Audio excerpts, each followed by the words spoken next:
Pihalni orkester Kapele nas je nekako upeljal v ta veseli dan kulture, ki je v bistvu zame tudi tak velik veseli dan našega muzeja.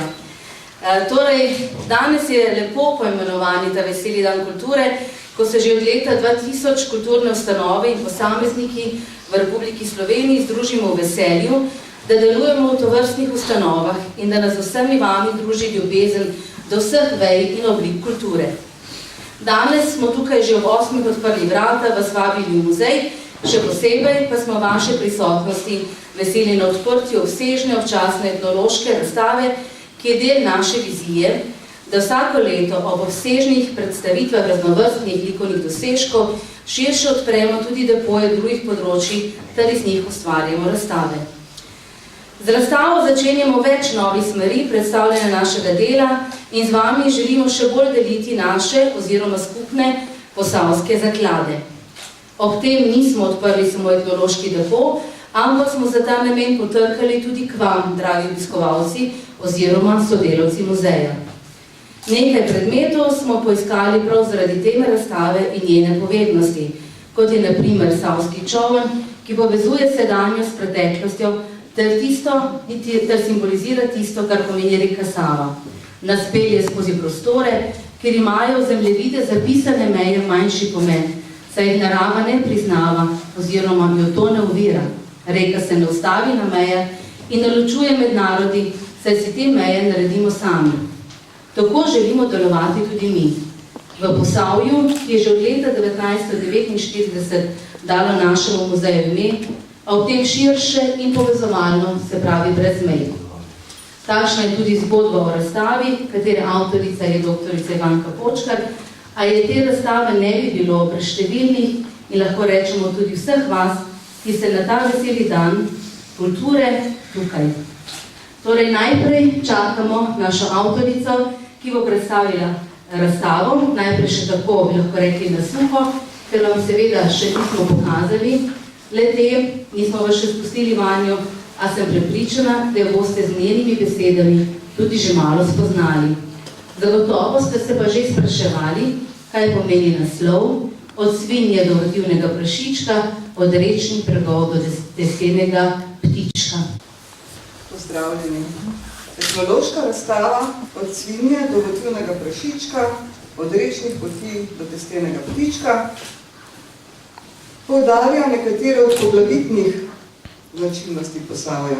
Življenje z reko Savo, tesarstvo, vinogradništvo, sodarstvo in prašičerejo.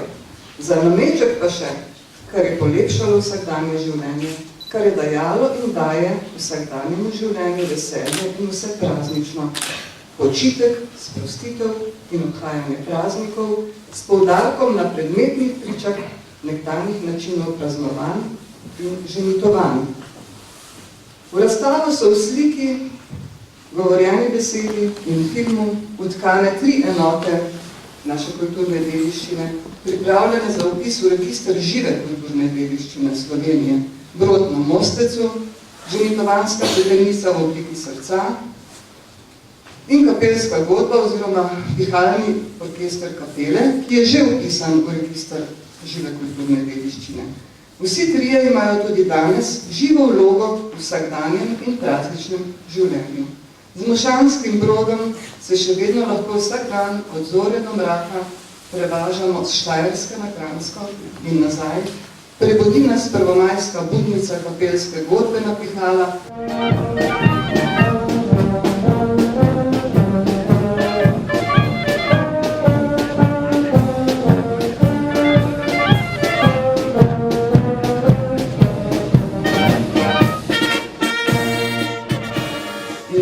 Poslušamo še večkrat med letom. In danes je takšen dan, ko nas je ta 165 let stara godba spet razveselila. Za praznično vzdušje si spečemo ali naročimo srčevo pletenico s testenimi okraski iz rastlinskega in živalskega sveta, ki nas spomnijo na to, da sta kultura in narava neločljivi splet, tako kot Sava, kar je skupno celotnemu Posavju in po čemer ima Posavje tudi ime, je Savski vodotok. Obrežja Save so bila poseljena že v prav zgodovini, vendar je bil pred izgradnjo cest in železnice prehod mogoč le po reki. Torej, razstava se začenja z reko Savo, ki je bila tot že v davnini glavna prometna pot. Po njej so do izgraditve železniške proge Zidani most Zagreb leta 1862 v obeh smereh tovorne ladje v obeh smereh tovore vozile savske ladje dolge okoli 30 metrov, široke 1,8 metra, nato pa daljše in tudi krajše. Gostota rečnega prometa je bila tedaj 10 do 15 ladij dnevno. Potokno vzgor so jih z debelimi, konopljenimi vrvmi vlekli možje in voli. In na razstavi je ena takšnih vrvi, spletena iz 330 tankih vrvic, debela 6 cm in dolga 103 metre. Po zatonu rečnega prometa s savskimi ladjami so pa naglo zamrle preprežne postaje in reja volov, precej pa je presahnil tudi dohodek obsavskih gostilničarjev, trgovcev in obrtnikov. Sredi 20. stoletja se je ustavil tudi stoletja dolgi rečni promet in transport lesa s splavom, ki je dotlej prinašal obsavskim prebivalcem priložnost za trgovanje in podjetništvo. Za ljudi ob Savi je bila vedno značilna njihova skrb za reko, preudarni so bili pri izkoriščanju njenih dobrin. Sava je prebivalce stoletja oskrbovala z ribami, lesom, s premogom, kamenjem, peskom in jim dajala kruh. Savo in druge posavske vodotoke so izkoriščali za preskrbo z vodo, napajanje in čiščenje živine, pranje perila in žita, pogon vodnih mlinov in brodov, za ribolov, čolnarjenje in kopanje, Savo med Radečami in Jesenicami, ter dalje do kraja med Save pri Samoborju, pa še za nabiranje premoga. Savo so se borili med poplavami, vestno skrbeli za utrjevanje bregov in izkoriščeni njeno moč za promet z ladjami, čolni in brodovi. Razvijali so podelovana znanja in veščine v zvezi z rečnim prometom in prečanjem rek, tudi reke Krke, Sotle in Mirne. Čolni in brodovi so imeli izjemno vlogo vse do izgradnje mostov, v Posavju najprej v Krškem leta 1866, v Sevnici 1878, v Radečah 1894, najdaljšega od teh, kar čez 2 reki, pa v Brežicah leta 1906. Brodove so zlasti po izgradnji mostov začeli opuščati in danes, kot edini brod na Savi, vozi na Mostacu. Čolne so imeli pred drugo svetovno vojno skoraj vsaki obsavski vasi. Z brodom ali s čolnom so se prevažali na drugi savski breg po opravkih, maši, na pašo, na njivo, travnik, vinograd, v gozd. Iz čolnov so lovili ribe, naplavljeni les in premog. Zaslužek savskih kolnarjev, lovilcev in nabiralcev premoga iz Save in njenih bregov je presahnil leta 1958. Prav tako se je do današnjih dni precej zmanjšal ulov lesa, ki ga je prinašala Sava in ki ga še prinaša. Opustili so izgradnjo lesenih delovnih čolnov, dolgih 608 metrov. V Posavju takšnega čolna kljub pozivom in vztrajnemu iskanju ni bilo mogoče najti.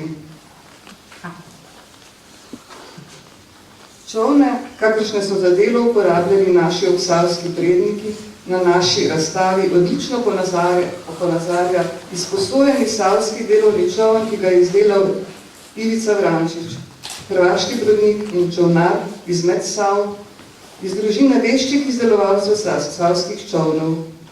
Čolne sta izdelovala že Ivanov oče Petar in ded Stjepan. Če že govorim o čezmejnem ohranjanju žive kulturne dediščine in življenja z njo, kar naša skupna Slava vsekakor je, naj povem še zanimiv podatek, da je Ivica kot glava 5-članske družine Vrančič izdelal čolne za vsakega od njih. Vsak svojega vozijo Ivica, žena Magdalena, tudi tukaj prisotna, hči Helena, ki je danes tudi ni, in sin Stjepan, ki tamle sedi Najmlajša deklica Martina pa sedi v naročju tamle pri svoji mami. Ona pa čovnik še dobi.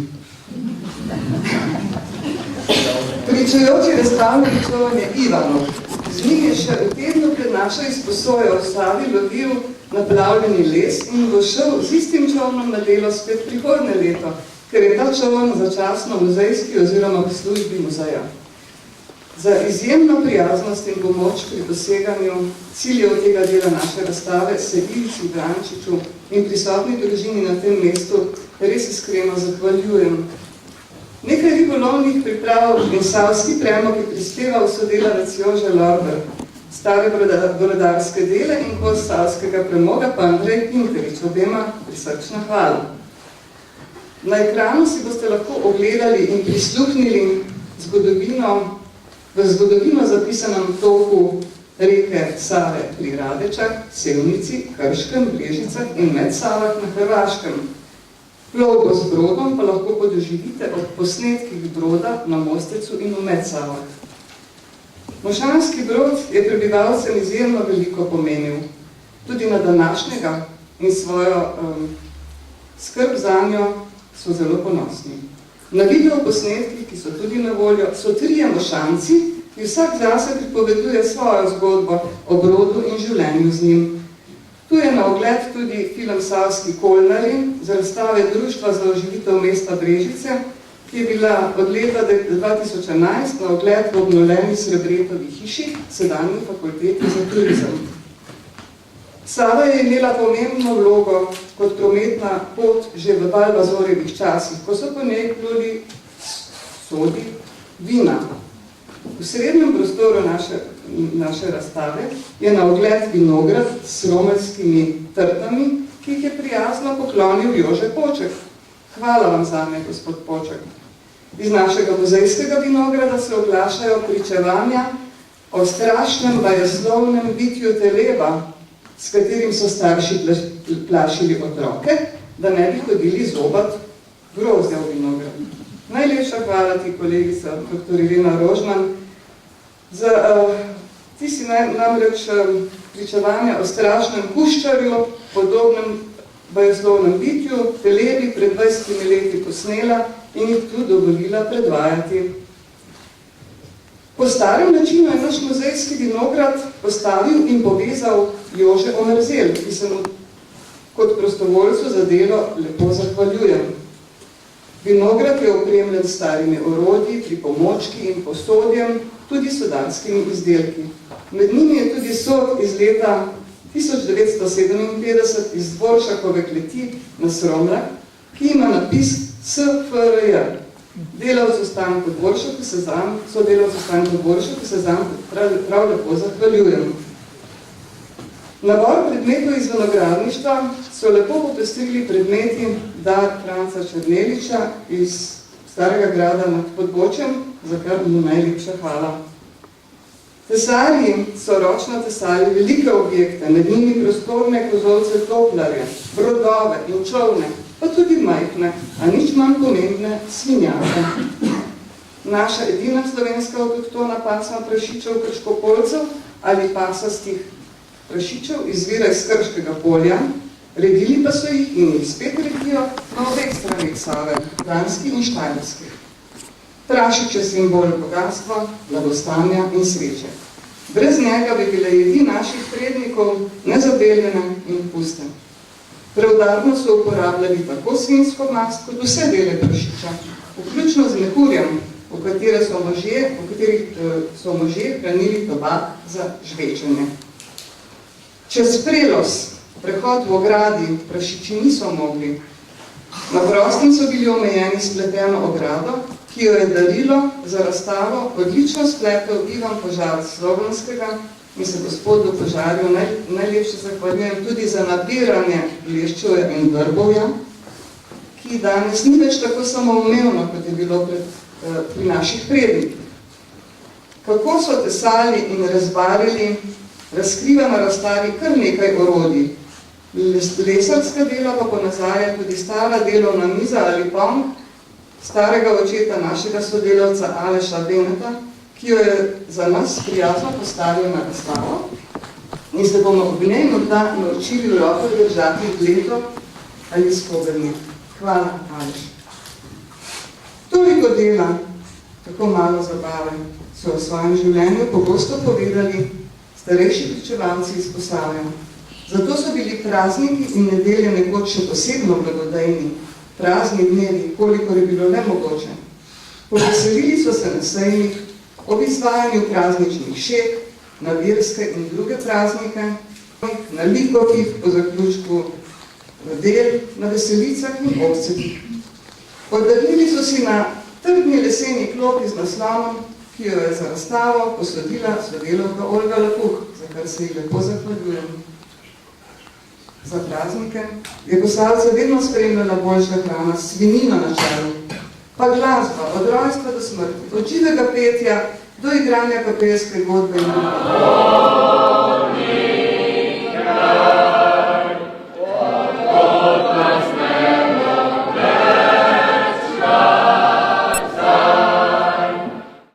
Kapelci, tudi nosoj smo uživali v vaši godbi, iskrena hvala za vaše igranje.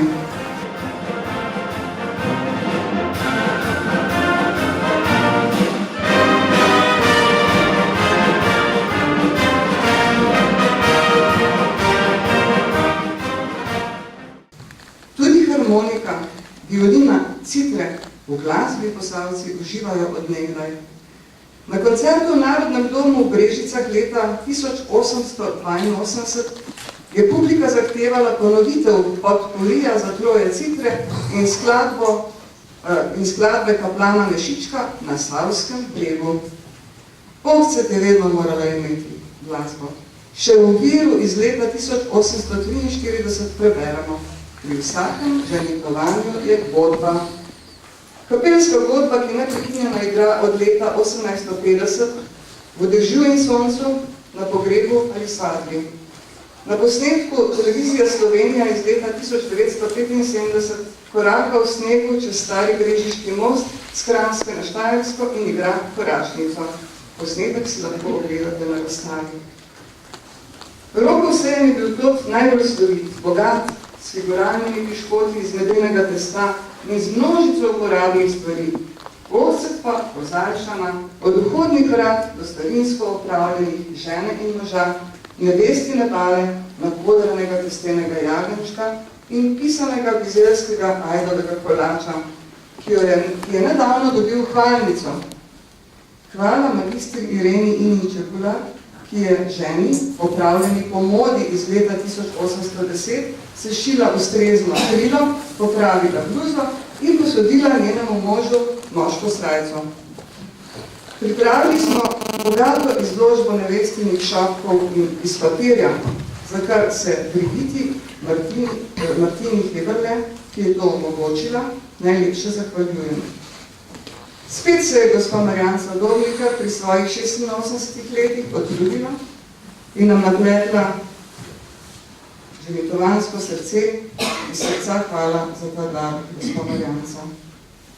Za risbo kozlovca in za pripravo in obdelavo audio in video vsebin je vzorno poskrbela Nika Filipič-Počkar, zahvalila sem se ji že doma, pa naj sliši še tukaj.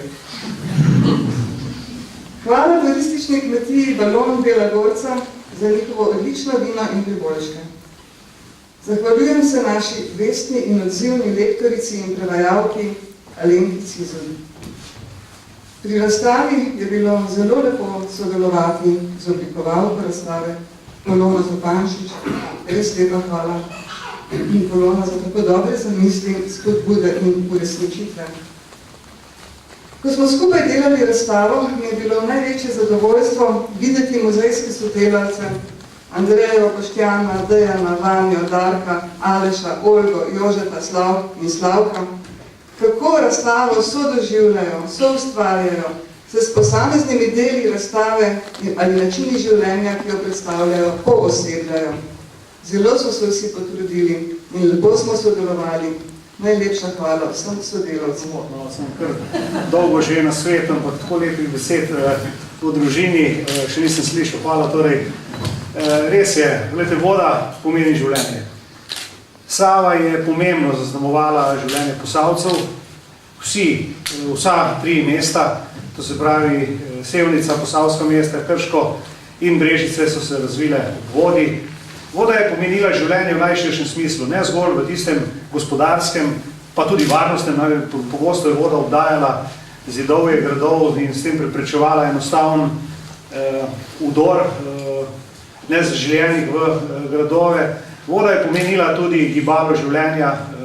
Vesel sem, da je spoštovana gospa Počkar dobro orisala vse dimenzije življenja, ki ga je pomenila voda v zgodovini Brežic in Posavja, pa verjetno tudi Slovenije.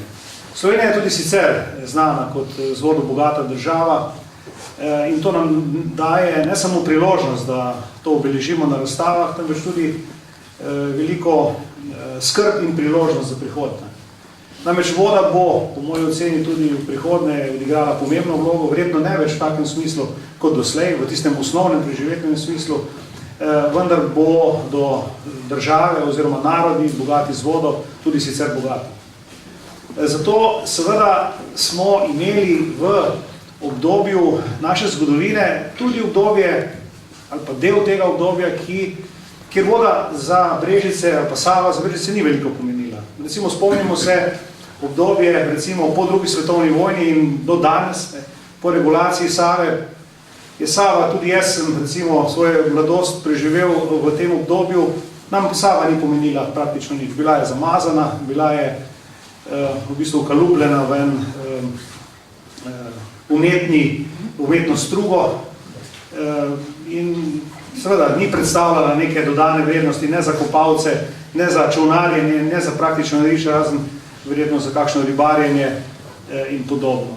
In življenju povezanih s to reko, zato seveda z veseljem odpiram to razstavo in poglejmo, kaj so avtori, številni avtori oziroma številni deležniki nam danes namenili oziroma s čem obeležujejo tudi življenje povezano s Savo v naši občini. Hvala lepo torej za to priložnost.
Bueno,